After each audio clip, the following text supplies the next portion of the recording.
E se eu te dissesse que 250 mil pessoas viram a mesma coisa ao mesmo tempo, e ninguém até hoje conseguiu explicar? Que uma estátua de madeira chorou, e o sangue foi analisado em laboratório. Que os olhos de uma imagem de 500 anos seguem leis ópticas descobertas 3 séculos depois. Bem-vindo às aparições de Nossa Senhora que desafiaram a ciência, os céticos e a história. Eu poderia fazer esse vídeo do jeito fácil, lista de milagres, datas, devotos emocionados. Não é isso que eu vou fazer. O que você vai ver aqui são evidências fotográficas, médicas, históricas, registradas por ateus, jornalistas e cientistas. Porque ou você acredita nisso, ou você precisa explicar. E até hoje, ninguém explicou. Este vídeo também é minha pequena forma de agradecer a Nossa Senhora por todas as graças e intercessões que tenho recebido.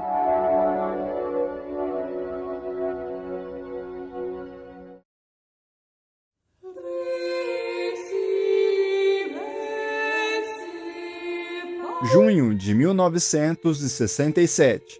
O Egito acaba de sofrer a derrota mais humilhante de sua história moderna, a Guerra dos 6 Dias. 6 dias contra Israel, um país partido. É nesse clima de fratura, de vergonha e de desconfiança que algo acontece num bairro periférico do Cairo, chamado Zentum. Na noite de 2 de abril de 1968, um mecânico muçulmano que trabalhava do outro lado da rua avistou uma figura sobre a cúpula de uma pequena igreja copta.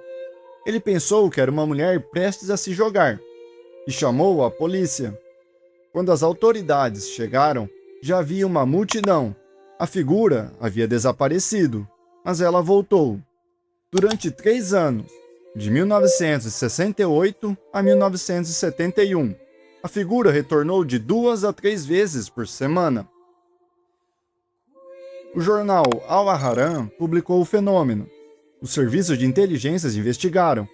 Técnicos varreram um raio de cerca de 15 quilômetros atrás de qualquer equipamento capaz de gerar aquela imagem, mas não encontraram nada. Muçulmanos, cristãos, judeus, jornalistas e médicos. O próprio presidente socialista egípcio, Gamal Abdel Nasser, líder de um estado secular e muçulmano, foi pessoalmente ao local. Ele também não encontrou explicação. 250 mil testemunhas ao longo de 3 anos. Fotografado. Investigado por um governo que tinha todo interesse em desmentir, mas não conseguiu. Zentum permanece em números absolutos a aparição mariana mais testemunhada da história moderna, sem resposta oficial, até hoje. Ah, e quase eu tinha esquecido. Essa é uma aparição ligada à Igreja Copta. Então, em maio de 1968, o Papa Cirilo VI da Igreja Copta Ortodoxa declarou as aparições autênticas. Já a Rádio Vaticano mencionou o evento, mas a Santa Sé optou por não se pronunciar oficialmente, por respeito à jurisdição da Igreja Copta e à diferença de critérios entre as tradições.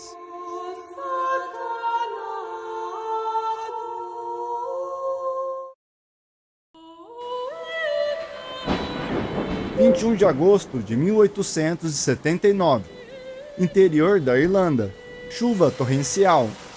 Eram cerca de 8 horas da noite, quando 2 mulheres passavam em frente a uma igreja local e pararam. Havia figuras no muro da igreja, formas humanas, nítidas, luminosas. Elas se aproximaram e viram Nossa Senhora, São José, São João Evangelista, um altar, um cordeiro e anjos. Quando voltam, já são 15 pessoas paradas na chuva, olhando para a mesma parede, por 2 horas. E aí vem um detalhe que ninguém consegue ignorar. A chuva caía em volta, forte, contínua, mas o chão embaixo das figuras estava completamente seco. A água não chegava lá. Nossa Senhora de Enoque ficou conhecida como Nossa Senhora do Silêncio. porque nessa aparição ela não falou uma única palavra, nenhuma mensagem, nenhum pedido, nenhuma profecia, só a sua presença. E talvez seja justamente isso que torna Nock diferente. Às vezes, a presença dela já é a mensagem. Em 1979, 100 anos depois, o Papa João Paulo II foi pessoalmente ao Santuário de Nock em peregrinação. Não foi um gesto pequeno. Em 1989, uma mulher chamada Marion Carroll chegou ao mesmo santuário numa cadeira de rodas, com esclerose múltipla severa há anos. Ela rezou, recebeu a unção dos enfermos e voltou para casa andando. Os médicos não encontraram explicação.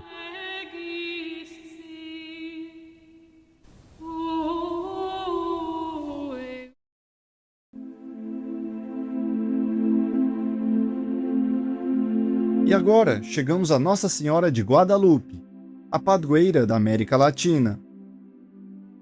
México, 1531. O mundo indígena acabou de ser conquistado. Milhões de pessoas sem fé, sem direção e sem esperança. O índio Juan Diego sobe o morro Tepeyac e encontra uma senhora que o manda ao bispo com uma mensagem: a construção de uma igreja naquele lugar. O bispo não acredita e pede uma prova. Juan Diego volta ao morro e conta. Ela manda Juan Diego colher rosas no inverno, no alto do morro, onde nada crescia naquela época. Ele então vai, as recolhe no manto, chega até o bispo e abre o manto. E a imagem de Nossa Senhora está estampada no tecido. O manto chama tilma e não foi pintada. Não há pinceladas. Os especialistas em tecidos dizem que ele deveria ter se deteriorado em 20 anos. Mas hoje ele tem 494 anos e está intacto.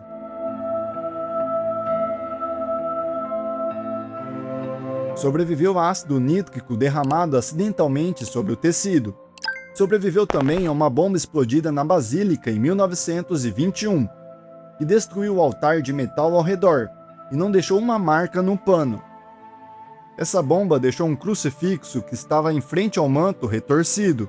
É como se o filho, Jesus, protegesse a sua mãe.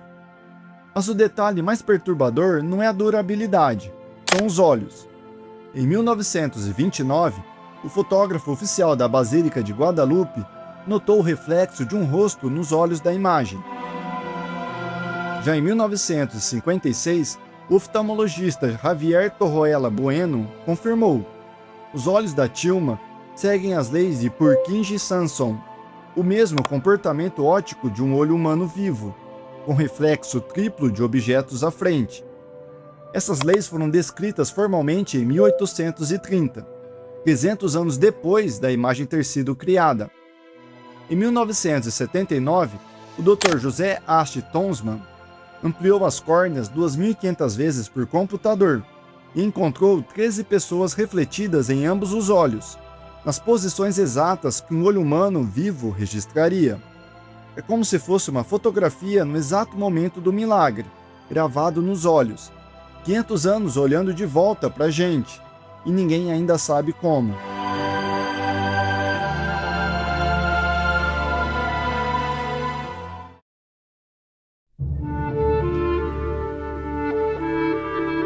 Agora saímos do México e vamos para o Japão. Akita, Convento das Irmãs Servas da Eucaristia.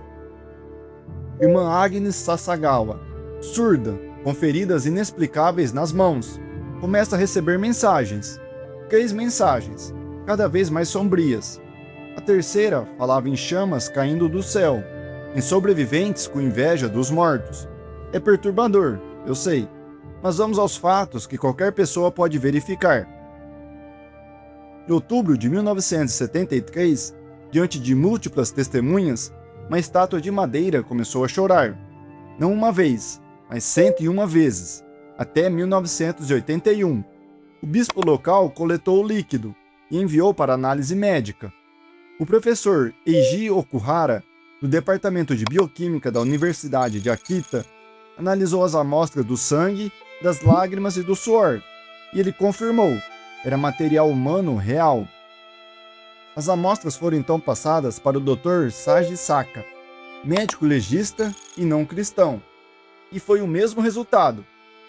Bom, todo mundo sabe, madeira não sangra, madeira não chora. Uma rede de TV japonesa transmitiu ao vivo o choro da estátua para 12 milhões de pessoas. O Vaticano investigou por 11 anos. Em 1984, o bispo Ito declarou as aparições autênticas. E em 1988, o cardeal Ratzinger e futuro Papa Bento XVI confirmou que as mensagens de Akita eram consistentes com as mensagens de Fátima. E se você quer saber mais sobre Nossa Senhora de Akita e os cristãos do Japão, eu já fiz um vídeo sobre. Vou deixar aqui nos cards e na descrição.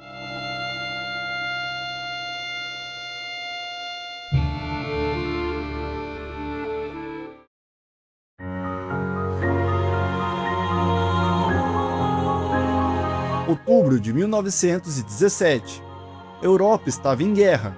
Em Portugal, um governo anticlerical prometia acabar com o catolicismo em 2 gerações. E então que aparecem 3 crianças, Lúcia, Francisco e Jacinta. Vinham relatando visões de uma senhora vestida de branco desde maio. A imprensa os chamava de fanáticos. Autoridades e jornalistas céticos foram até Fátima para desmentir de vez essa história. O jornal O Século, anticlerical e influente, mandou seu repórter Avelino de Almeida, especialmente para desmascarar essa história. Mas as crianças tinham dito uma coisa bem específica, que no dia 13 de outubro algo aconteceria que todo mundo veria. 70 mil pessoas foram ver. Não eram só devotos, havia jornalistas, cientistas, ateus declarados, pessoas que foram para provar que tudo era mentira. O repórter que foi para desmentir voltou com isso. Viu o sol tremer, fazer movimentos bruscos, fora de toda a lei cósmica. O sol girava, emitindo luz em espiral, desabando em direção à Terra. A chuva torrencial que havia encharcado todo mundo evaporou instantaneamente das roupas e do chão, sem calor, sem vento, sem explicação. Nenhuma explicação astronômica, nenhuma explicação meteorológica, nenhuma até hoje.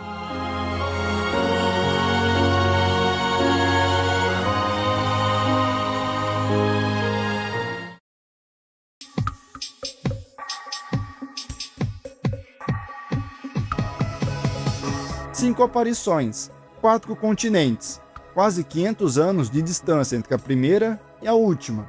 Você pode chamar isso de histeria coletiva, pode chamar até de folclore, pode fechar o vídeo agora, mas os dados não somem quando você fecha os olhos. Elas sempre aparecem nos momentos de maior escuridão, não para dar respostas fáceis, mas para dizer uma coisa: eu estou aqui. Para um católico, isso não é poesia, é doutrina. Eis aqui a serva do Senhor. Ela disse isso uma vez, no primeiro momento, e parece que nunca parou de dizer. Essas foram algumas das aparições marianas. Algumas se tornaram mais conhecidas e outras nem tanto. Há outras aparições que ficaram de fora desse vídeo. Se tiver uma que você quer que eu traga aqui no futuro vídeo, deixa nos comentários. E salve Maria!